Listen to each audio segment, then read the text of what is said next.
In Arizona, we have a physical paper ballot for every single vote cast. Now, 99.99% of those ballots are marked by hand. You all do it. You use a blue or black pen at your voting location of your couch, as Ray mentioned, or you go into an early voting location, you use a blue or black pen, or you use the felt tip pen if you're voting on election day.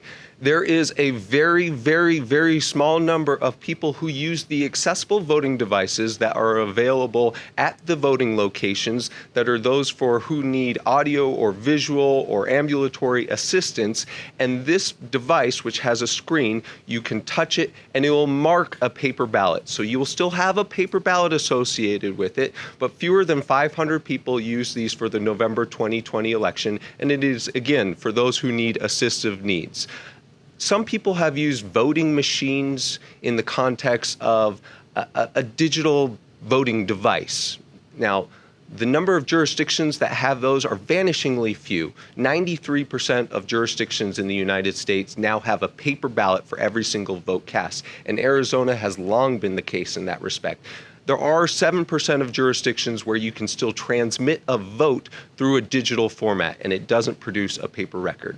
If you're talking about the tabulation equipment, that's the domain of the Board of Supervisors, but they've done an excellent job at making sure that this equipment is federally certified, this equipment is state certified, it's tested prior to the election through a logic and accuracy test that Bill mentioned and that the Secretary of State performed and that the county did its own separate logic and accuracy test.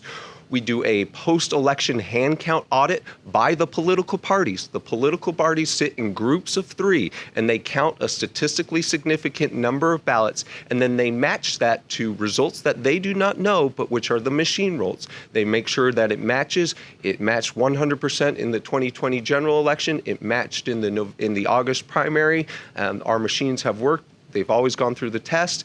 They've always been successful. And then, again, we will do a post-election logic and accuracy test to, once again, make sure that the machines are reading the ballots as intended. Hopefully that's